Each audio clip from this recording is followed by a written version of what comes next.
Good morning, ladies and gentlemen in the room, as well as everyone who's online virtually. If you are on this webinar, you're definitely not unethical, so you're not in that ethics course in the other room, but actually over here.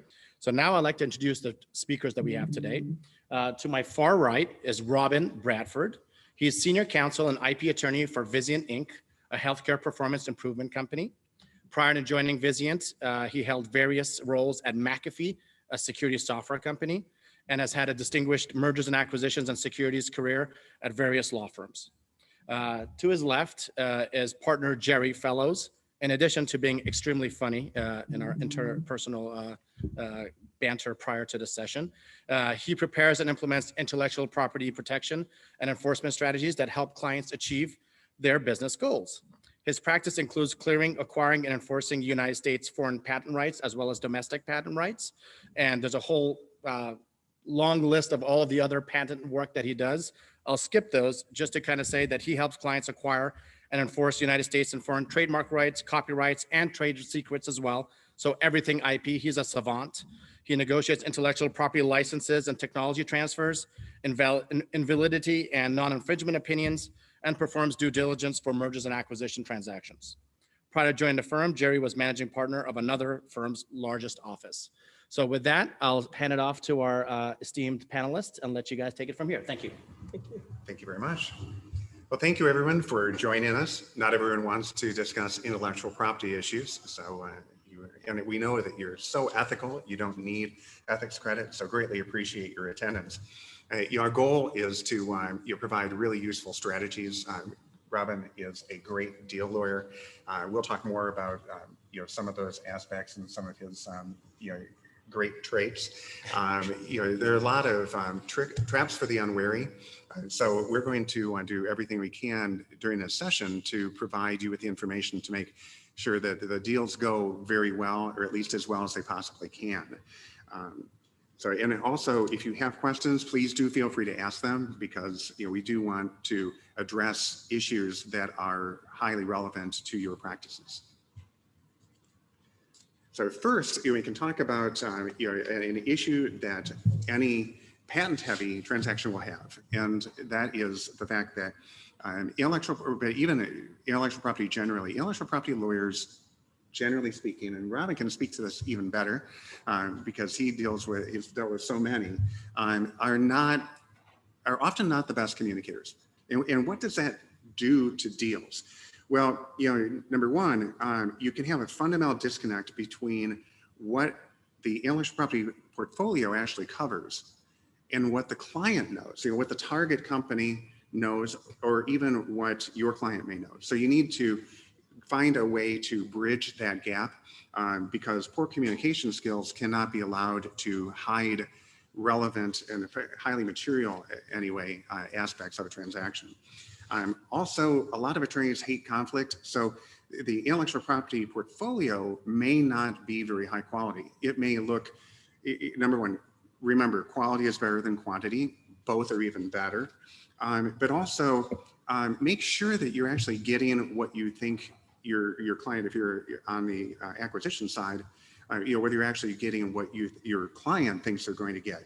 So oftentimes intellectual property protection may look good, the portfolios may look impressive, and when you drill down, the vast majority of the time, they're not as impressive. There's virtually always some valuation issue to some extent. Sometimes it is extremely material.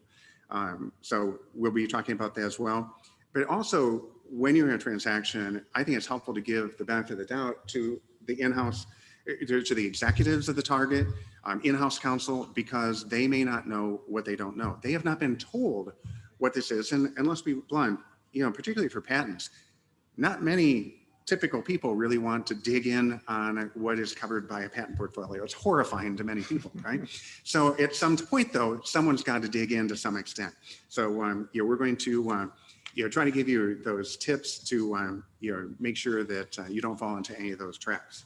So Jerry, maybe I can set the stage from an in-house counsel perspective with regard to a transaction. There's typically a lot that's been going on, before the time of valuing the IP, And that starts with the business unit, and the corporate development teams have been looking at various acquisition candidates and ranking them and coming up with business plans, synergies, and other things going forward, all of which are based upon the acquisition, the planned acquisition, based upon a price that they think is appropriate to pay, and based upon how that product may fit with the current product that the business unit has, or maybe it's a complementary product. And so all of these discussions are sort of have been going on leading up to an actual acquisition.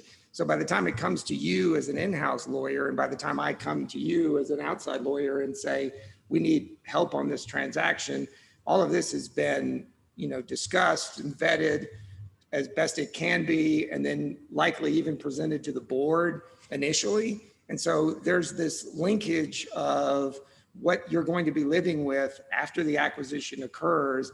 And this, it's not necessarily an assumption by the business teams, but it's an expectation that you can fix or identify if there are issues with the IP for the acquisition, so that these benefits can be realized. And so it becomes a very important for you to be able to communicate where there are risks, but also very important that you as outside counsel understand this setting, because that's what us in-house counsel will have to live with. And that's what drives the acquisition largely. Jerry's going to talk about a lot of other aspects of it, but that's a fundamental piece of it that you can't miss if you're the in-house lawyer, because you're going to be the one left answering the questions later to the business team as to how did we not get to the results that we discussed with the CEO, that we planned, future quarterly earnings on, and all those kinds of issues that are important for the business. So those are some of the things that we on the inside see before we get to coming to you, Jerry, and saying, okay, here's our transaction, and now let's talk about what we need to do or what you need to help us do in order to make this happen. Great points. And those are critical inputs for what I do. For example, and any intellectual property practitioner, most legal specialists will need that input, because you want your due diligence to focus upon what's material to the transaction. Do not waste time on things that aren't material. And very quickly, what you might find, number one, you may be able to say fairly quickly, the intellectual property portfolio is not going to provide any exclusivity, is not going to provide you with the, this is going to be a market share play or something else. Let's, just so you know, the intellectual property portfolio is limited in its ability to provide you with exclusivity in these ways. But the way that you focus is to get the input from someone like Robin, who's so good at understanding the business issues, translating those as well to a variety of legal specialists. He's quintessential deal lawyer, nimble and really understands these things and starts to spot those issues. Oftentimes will resolve them. But if you provide that type of input, then your due diligence is properly focused. Saves you a lot of money. If it's an enormous patent portfolio, but only 5% is really relevant to the planned upside, which is almost always profitability. In any other focus, generally, in most transactions, in my experience, doesn't make a whole lot of sense. Where is it driving the money? Where are you driving profits? And even down to the countries as well. So it may be this product line is what we are buying. This is the reason for the deal. And we need to be able to do well in these countries. And then you can perform the diligence that's focused upon that and not on ancillary things. You may comment on ancillary things, which we'll talk about some of the other factors, but you really need that type of input from Robin. And I think that at least initially you start with the title issues with regard to the IP ownership and the diligence around those. And again, while not assumed that those are simple to fix or that there aren't title issues, there certainly are issues that have to be examined, and they have to be, fleshed out as to where the risk is. And to your example, Jerry, is it the risk in these countries that we are addressing? And those are issues that, can obviously derail, but shouldn't derail the transaction, but may have an impact upon the value of the transaction if there are title ownership issues. And those are something that have to get, fleshed out and addressed as early as possible so that you don't jeopardize any timing of the transaction. That's one of the, obviously first things that we're looking at from the ownership perspective. More important points. And one thing to bear in mind is that this diligence generally will not derail a transaction. Both in Robin's experience and mine, we were comparing notes, and we'd say that probably in excess of 99.5% of the transactions with which we've been involved have closed. The valuations may be different. There may be additional concessions, but they normally close. It's very rare. And the ones that didn't are typically valuation issues. They're not, some, patent issue or something like that. Those are even more rare. So most of the time you can get the deal done. And bluntly, that's the type of counsel that you want. And there's a big difference. If you're deal lawyers, your team is, you assemble it with deal lawyers because this is not something to dabble in, and you're either a deal lawyer or you're not. Either they understand the pace, the creativity, the broad perspective, the ability to link the clients or your clients' important goals with what you are going to diligence and what you're ultimately going to provide information on. And often there are transactions where there's not necessarily ownership. There may be just rights that your target has that are not outright ownership rights. And then again, you're diligencing those issues and those risks related to what rights does the target have in these assets? How can we exploit those rights? Is that exploitation what we have planned or what the business has planned going forward? And so while you may be, again, looking at ownership issues, you may also be looking at other types of rights that are held. And again, you're diligencing those to make sure you can achieve the goals that your company is looking for from the acquisition. So those are some of the typical sort of issues you're looking at on the front end in the diligence process. So once you know what's important to your client, you can do some detective work. You need to be creative. You need to follow leads. So if you know that a certain product line is really the key to the upside of the transaction, then you focus on, do they have patent protection on that? What does the trademark portfolio look like with respect to that globally? If there's nothing, well, it's going to be a pretty short diligence, right? If they should have had it, you can't stop there though, because maybe the competitor, a hated competitor, or maybe your hated competitor, your client's hated competitor, I should say, owns those patents. The fact that you don't have a portfolio doesn't mean that you may not have significant patent issues or other intellectual property issues. Patents oftentimes being the most significant, the most material to the transaction. So, follow the leads, see what the protection is. Patents, very, straightforward once you've done it is look at what they've got. What do competitors have? Were the competitors' patents first? Were they really the innovators? And this target company that you're buying really was what was called a fast follower, as one senior executive once told me. Like, we're fast followers. Like, it's too expensive, too dangerous to do that anymore. But you may be buying a company, or maybe thinking about your company may be looking at buying a company that is a fast follower. And maybe they weren't sued because they're not a real market threat. But when you're post-closing, it has become a very different matter. And you've seen this. Yeah, we've seen examples of post-closing for the target company. Either you're now acquired and part of a big enough company that you're an attractive target, and that could be some sort of troll action, which historically would not be that surprising. We've also seen examples of former developers who saw the acquisition as an opportunity to explore whether all the right steps were taken in the past with regard to assignment of rights, or whether there are claims that can be brought.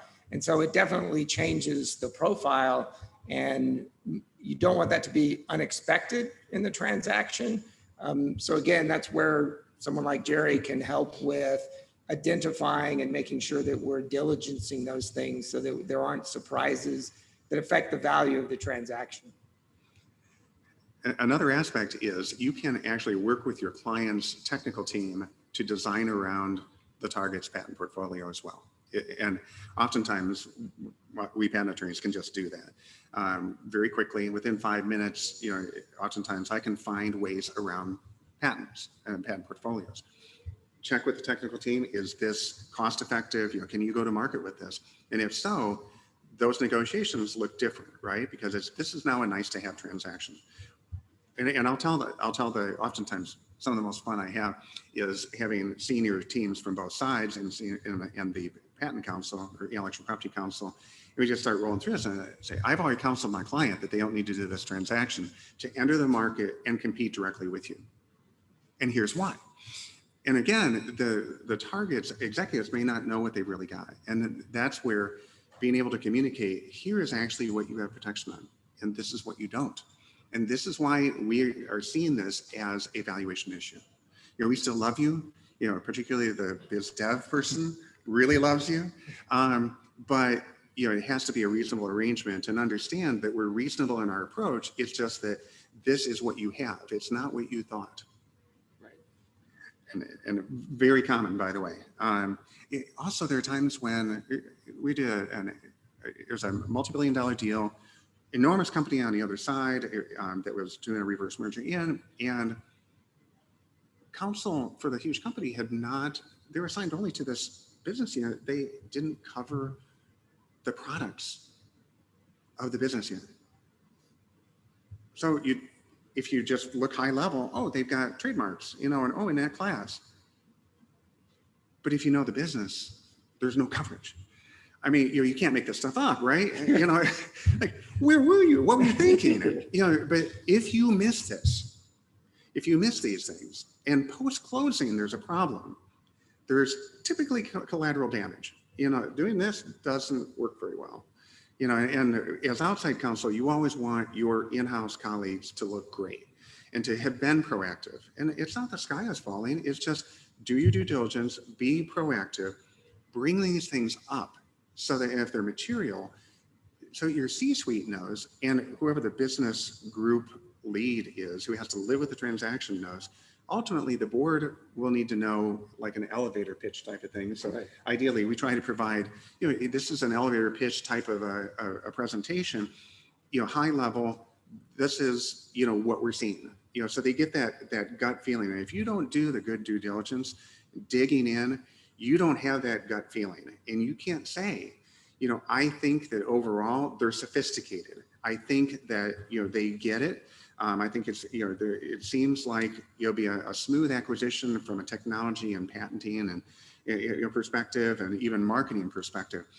Or these people are a disaster. This organization does not know what they're doing, or even worse, frankly, they seem to be deceptive. They're trying to cover things, they're not covering them well. We found this. These are all things, again, when it's proactive, it's a wonderful time, right? And then everyone's expectations are appropriate. And if the deal goes, great. But if you don't find those out until afterward, it can be ugly.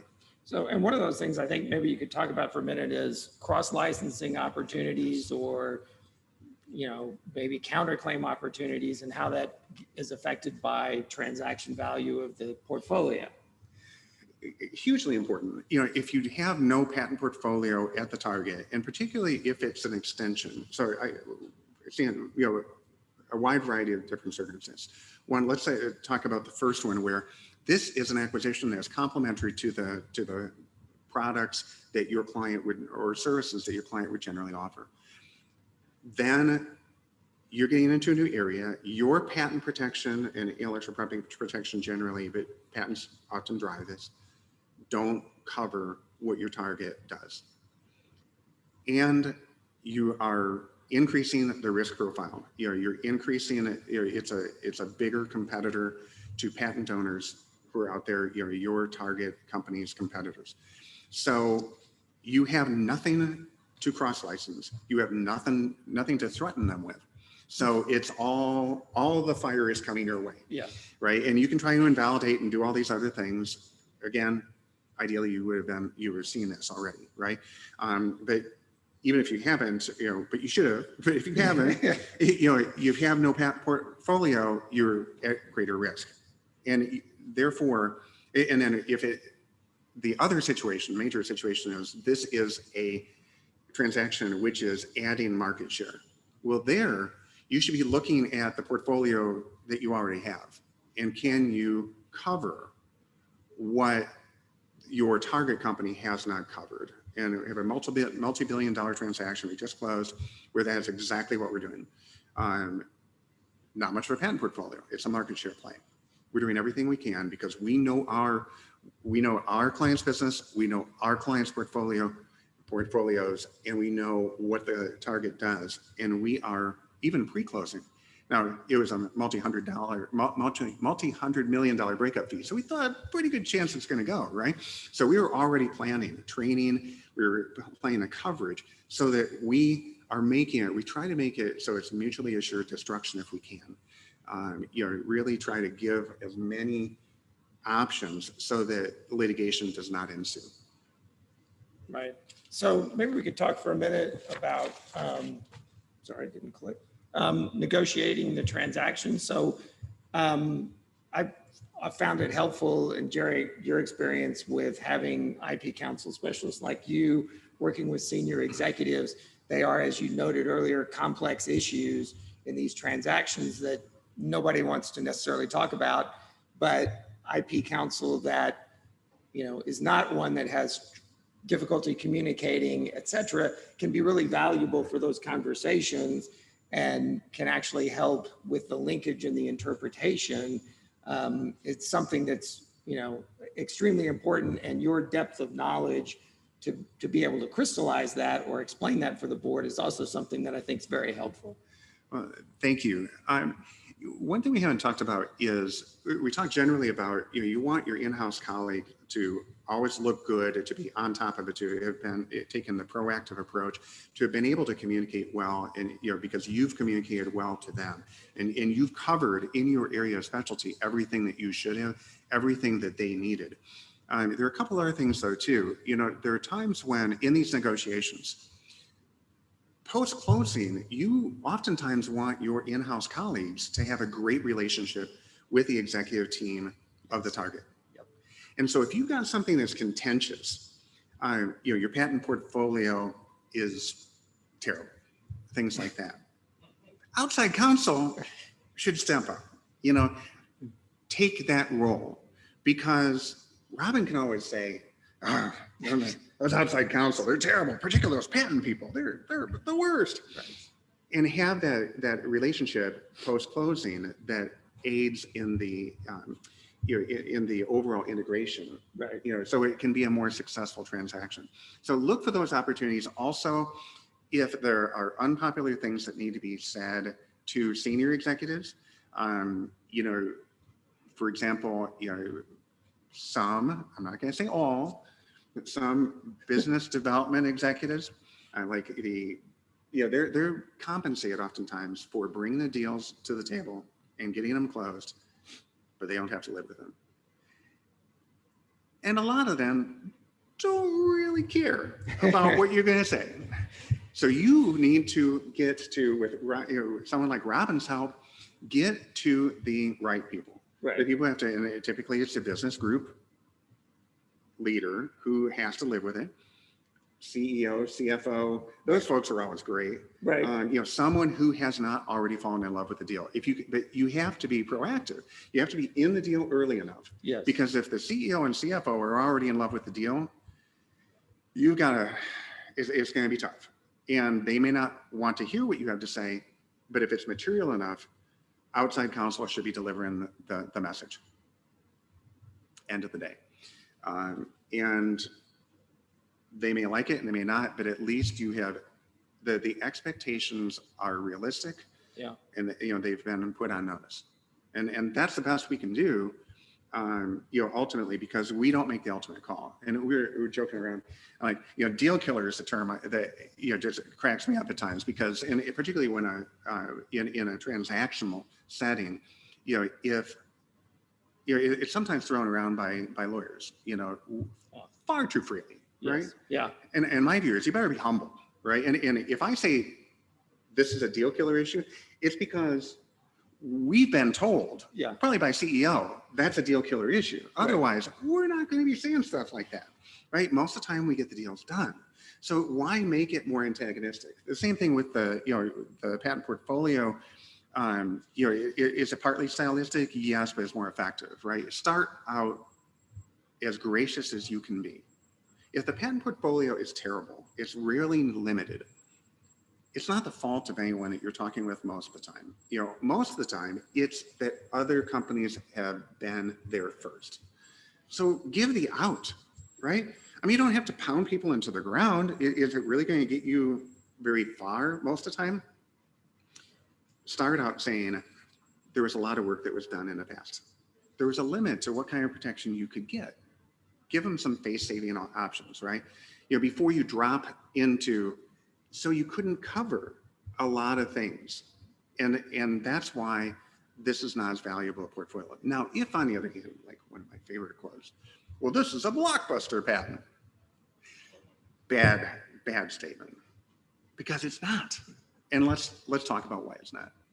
And you need to have, as the outside specialist, be ready for that. Be ready for the exchange. Your job is to have found the issues and then communicate those issues effectively, not only to your client, but also to the other side. And if you can do that, you're much more likely to have a deal close at a fair price. But again, it's not just stylistic. You're more likely to get a deal done if you are giving face-saving alternatives, right. your ways for people to proceed. Yeah, and I think to your point, part of that conversation is steps needed to address some of the issues that need to be rectified or dealt with as part of the transaction.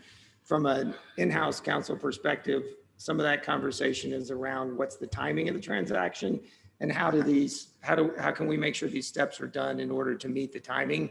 Because you don't want to be, well, not a deal killer, obviously. You also don't want to be the one who's causing the transaction to get off the rails in terms of the timing. So again, this is the conversation of the steps, and this is where Jerry's helpful in determining what needs to be done, what's the risk if some things aren't done, and then what timing is there with respect to the remediation of whatever it is that needs to be dealt with.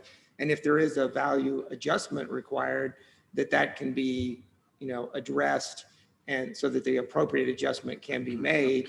Obviously, in, for example, public to public deals, there's not going to be a post-closing, adjustment or opportunity. So you really have to make sure you have the appropriate assessment.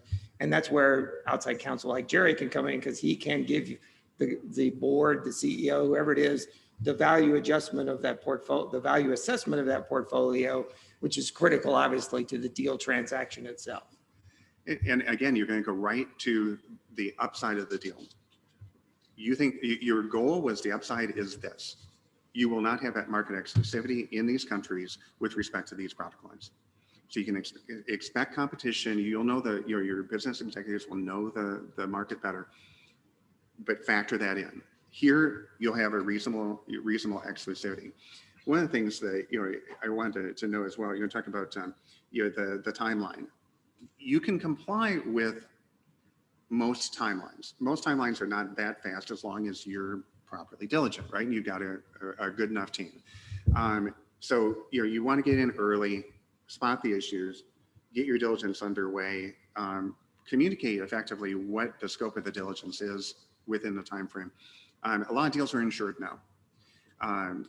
So many private equity groups, some portfolio companies, and things like that. Those are walkaway transactions, right?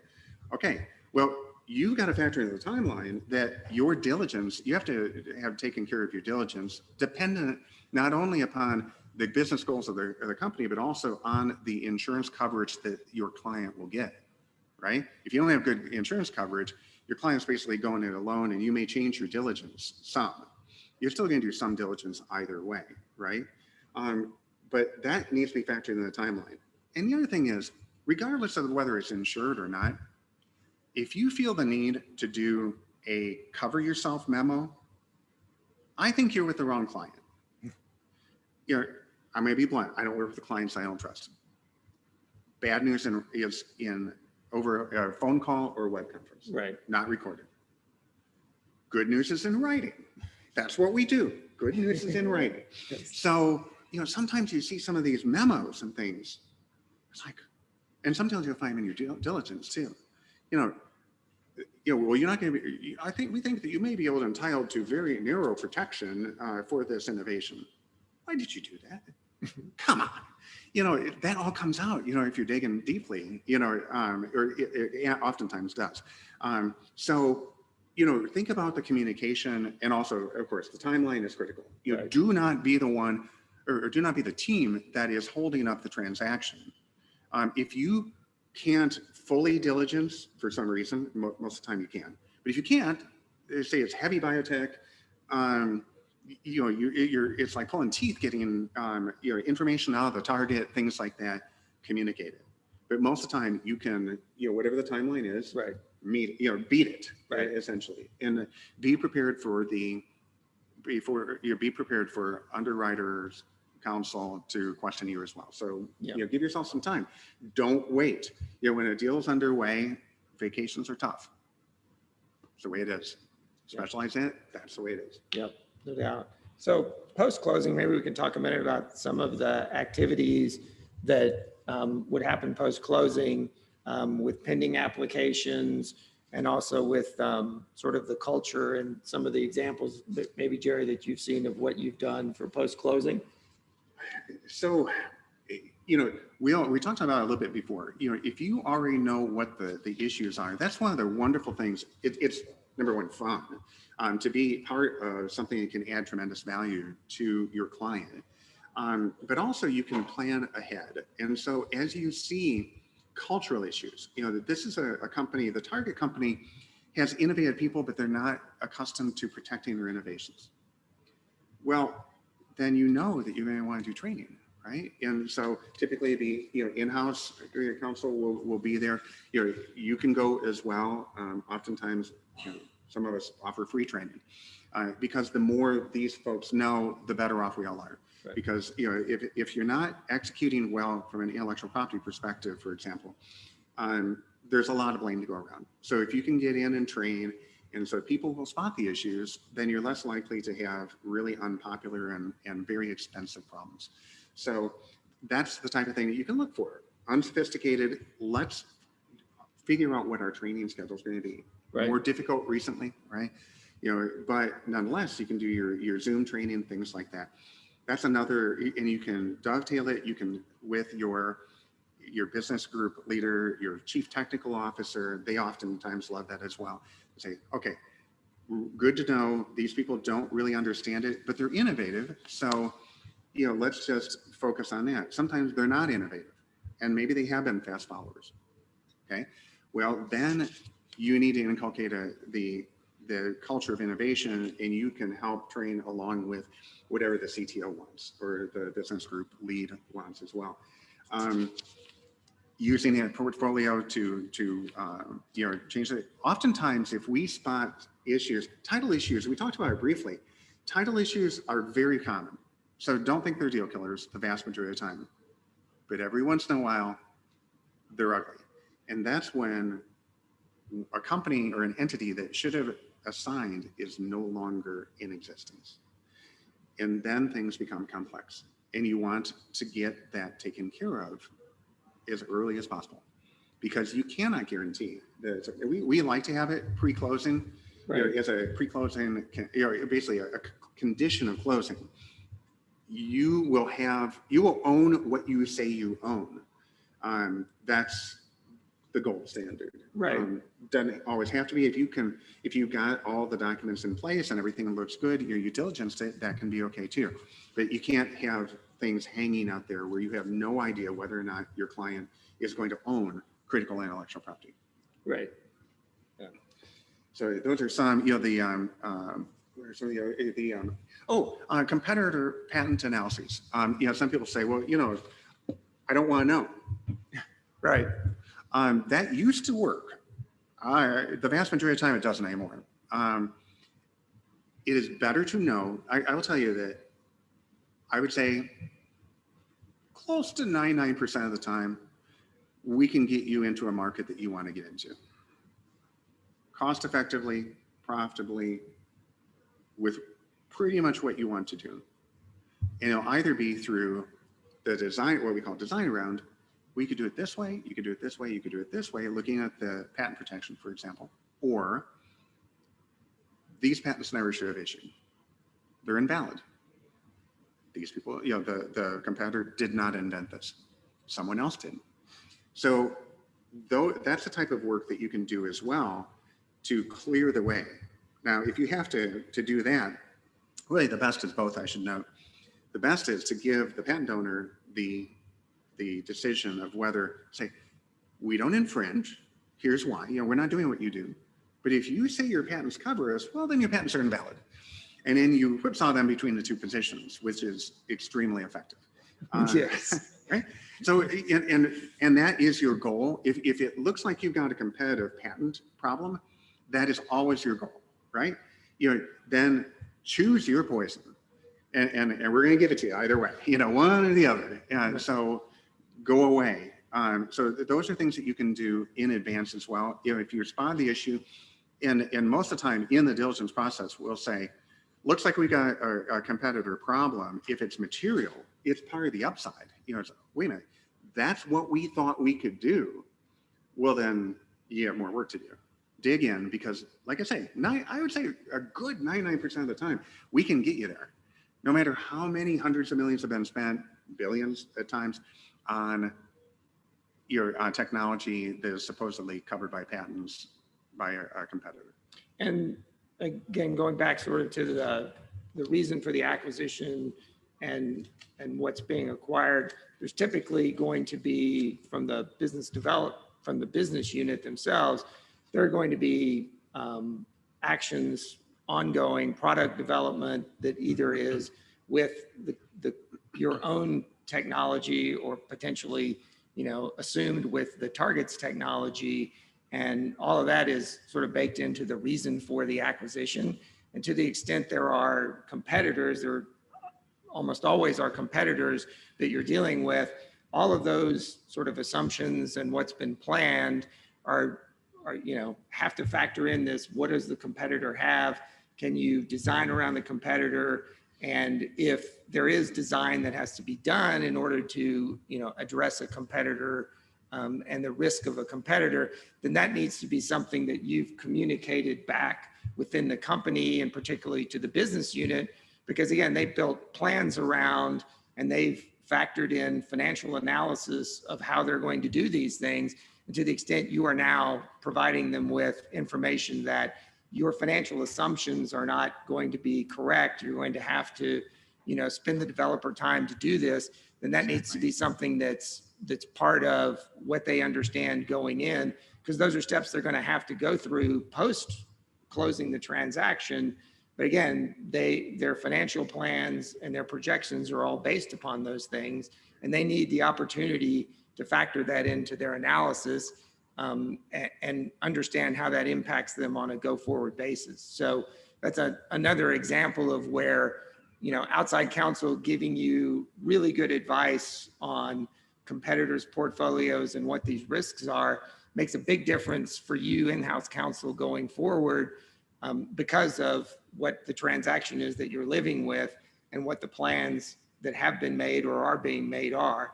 Obviously, when those plans are being made, they don't have perfect information, so they're making assumptions. But their teams are usually pretty good about knowing what's out there and what they might expect to run into, and they're pretty good about knowing what the target is and what the target has.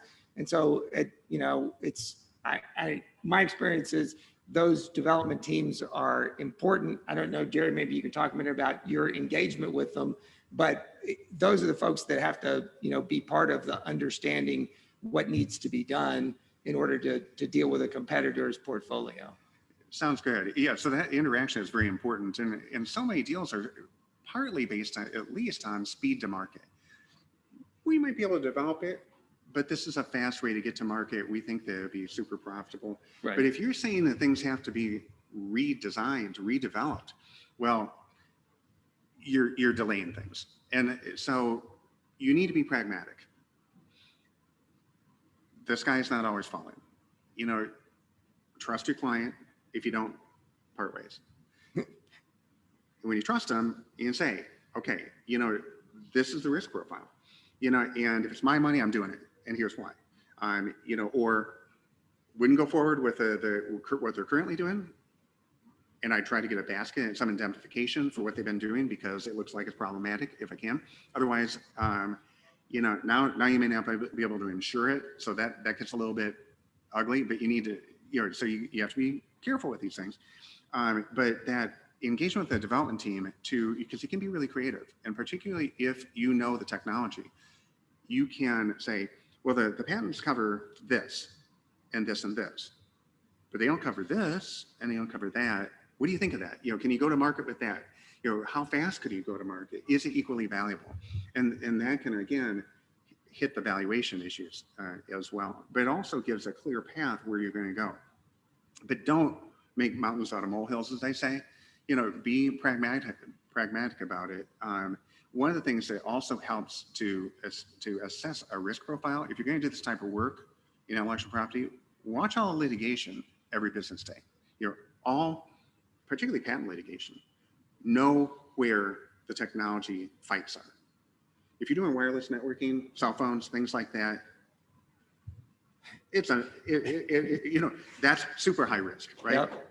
So now your client's probably already in it, so they're probably, you know, it's probably cool, right? Right. You know, but you know, in some biotech areas as well, there are other specialties as well. They're becoming much more heavily patented as well. AI. Now, AI has been around a long time.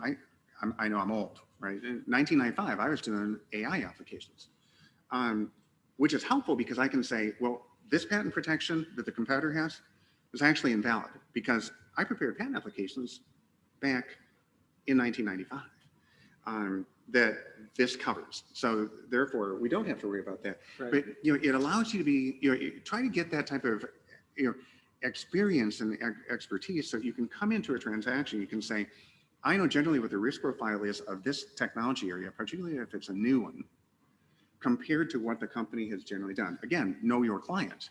The better you know your client, the better you know, you also know risk tolerance, which is a huge issue in what you're going to communicate, the materiality.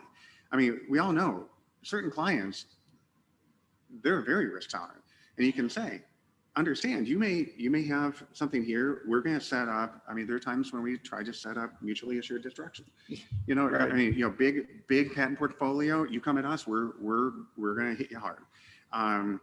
You know, sometimes that's a critical part of the business. So knowing your client, you know, will allow you to figure out what is going to be important to them, what will be acceptable to them, or at least it'll get you down the path. So you're not having your in-house colleagues communicating something. We have an infringement problem. Well, what is the infringement problem? What is the extent of it? Is it material to the transaction? You know, again, go back to what's important to the client and always use that as you know, front of mind in what type of advice you're giving. And particularly in an acquisition, of course, you're seeing an entity, a company who may have a completely different risk tolerance than you have within the company. And so that outside counsel's ability to sort of translate and understand those differences in risk tolerance can be important in getting a transaction to be able to either closing with the right valuation, et cetera, because there are going to be, you know, different sophistication levels, different risk tolerances. All those things affect, you know, what the target's portfolio may look like, what their other IP issues may be. And it's, you know, something that has to be bridged in the transaction or understood how it's going to be bridged. And to your point, isn't something that just say, oh, there's an infringement action, and without an understanding or without being able to address what it is. But certainly there's, you know, the target's never going to look exactly like you do from a risk perspective or other perspectives. And so it's helpful to be able to dig into that and understand how that fits in with your own risk tolerance. And that's where outside counsel, again, can help with sort of making the connection, but how you bring them to your, whatever your risk tolerance or risk appetite is an important part of the process, and something that we rely on outside counsel to help do, because as Jerry said, he's out there looking, he knows what litigation's going on, he's tracking it, he's got his ears and eyes open for all of that. And while, we're trying to do that on the in-house counsel as well, two sets of eyes, two sets of ears, all of that is obviously very helpful for any transaction, for both of us to have that level of understanding. It's also important, I think, and I'm going to use the business development executive in particular, that, as an example, if the tough message needs to be delivered to that person, I highly recommend you take it on yourself. Don't make your in-house colleague do that. And I've done that a lot. But again, they have to be real issues. You have to be able to explain them well. What the impact, you need to know the value to the transaction, because that's the only way that's going to be persuasive. Probably not to that biz dev executive, but to others. And I've had that where a CTO is in there and they say, okay, get it, and they're on it, and they care. The business development executive may not. And then that helps you later. I had a web conference where CTO was just starting to go after in-house counsel, who's very good. And it truly wasn't fair in my view, and I said, CTO, named, this is the issue. He's like, oh, Jerry, it's been a long time. Good to hear from you. Oh, I didn't know. Okay. And then, reset. So, right. You can establish that relationship and through other things that I've done with the CTO. So draw the fire if it is coming, and, and we have the ammunition at your hand to say, this is why it's a concern. And it's based on your business goals. And most of the time that works really well. Yeah, and it's obviously helpful for in-house counsel. While we, obviously think we are and are generally able to have those tough conversations and engage in those conversations, it's still helpful to know that you have an outside counsel, someone who, if there's one you just, aren't prepared for or aren't as well versed in, you've got someone to help have that conversation, to lead you through that conversation so that you're getting that information, as Jerry said, you're getting the right information to the right people so that the right decision and the right valuation is being made. And so it's a really valuable asset and skill for to have with your outside IP counsel. And anticipate the issues. I mean, the same issues typically will come up. I mean, and your business development person, I'm going to pick on them a bit because you do run into this a fair amount. They will challenge you. And that's why you need to know what your clients' goals are and things like that. But it doesn't work very well if you say, this is really risky, and they say, why? How is it material? Right. This is the upside. Tell me why, what is the impact? Right. Be prepared for that, and because you can expect it. They want the deal to close. They're oftentimes, they're compensated for it. You deserve, everyone deserves an answer on those types of things. So do your diligence, be prepared, and then you can be very straightforward about it. It's not an emotional issue. And ultimately, you're not getting paid the money to make the call, the ultimate call, and you're not the one. Well, sometimes you are. If you're long-time counsel, you are going to live with it. And so you can be pretty heavily invested. And so you can, and that works too. And to say, this is what we're going to deal with as we go forward. Right. And if it doesn't go well, if the litigation, we're thinking that there may be litigation, here's where it would be. And if you refused, you just are going to rush to market and you're not going to do these other things, we may well have an embarrassing issue. It may be expensive. It'll take a lot of executive time. So understand the pitfalls, but ultimately you're not the one making the call. They're the ones who are paid to do that. Yep. Along with the board. And so, and that's the other thing, I guess, let it go. Right. Yeah. I mean, communicate effectively, Right. and they make the decision. Sometimes you just need to shut up. I think just a few minutes. So First of all, great presentation. Thank you, gentlemen. I have two questions. The first question is, you mentioned having a meeting with the executives and explaining the design workarounds or potential invalidity issues with the patent. What's to stop the target from running out and trying to file patents in those new redesigned areas or fixing invalidity issues with the patents? That's my first question. Great question. They didn't invent it. They didn't invent the design rounds. We did. And if there's a concern about that, you also have your NDAs, but you also, drop a provisional patent application in on those if you want. Okay. Most of the time what we're seeing is that, but you're right, you could, and so if you want to be really careful, do the provisional application filing. That would be, if they take your ideas and then they try to patent them, then that would be fraud on the Patent and Trademark Office. Right. And, that'll be an interesting time for them. Okay. So that's, thank you. That's helpful. And the second one is in terms of selecting outside counsel, it seemed like you alluded to the fact that, hey, if I have an IP attorney who actually knows this space and what kind of litigation is going on, or what kind of applications are either been filed either by you or others, it seems to be more helpful. I've always been of the mind, hire a great law firm that has a great IP practice, and they'll be able to just do the good work. But it seemed like maybe you're alluding to like, hey, you may want someone who actually knows this industry, or this, maybe not be the industry, it could be, AI in any other industry, but just in this space. Maybe can you just address how to select outside counsel on a transaction? That'd be helpful on that front too.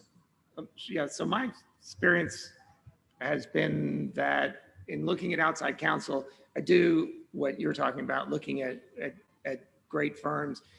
Typically find within those firms that they have someone who has some experience or expertise in that space.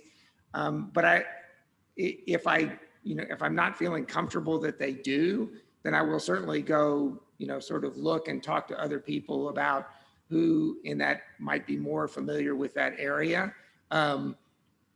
Again, I've not had the issue of where I felt like outside counsel I was talking to didn't have that, because oftentimes I'm sort of aware of outside counsel because they're working in whatever the spaces I'm in to begin with, and sort of I become familiar with who they are. So that makes it sort of like I sort of know who some of the players are at that point, and that I'm choosing from, so to speak, based upon that.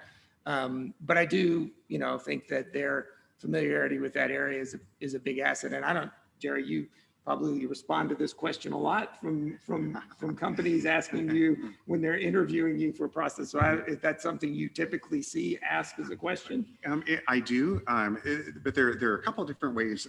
One is great firm, great depth, and they've actually got deal lawyers, intellectual property deal lawyers and patent deal lawyers in particular, which are relatively rare. There are other times when in large transactions, I'm brought in as a specialist.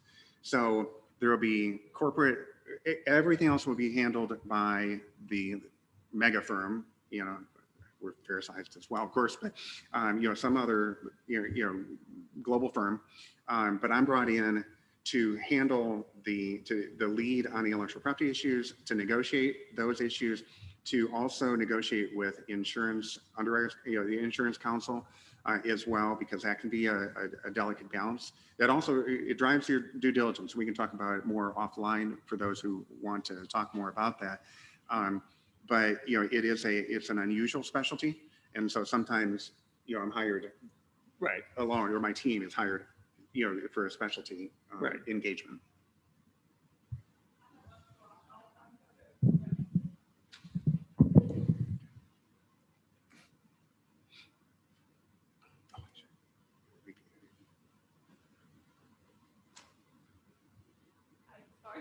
When you're talking about insurance, is there actual title insurance for intellectual property, similar like real estate type title insurance, or is it more that and infringement insurance and stuff as well? Okay. And so there, you need to know what those discussions are going to be like within insurance counsel. And I don't know if anyone does insurance counsel work. My sense is I don't, I'm always on the other side, as it turns out. And I don't know, who am I to question the business model? They're clearly doing well. These insurers are, right? But I have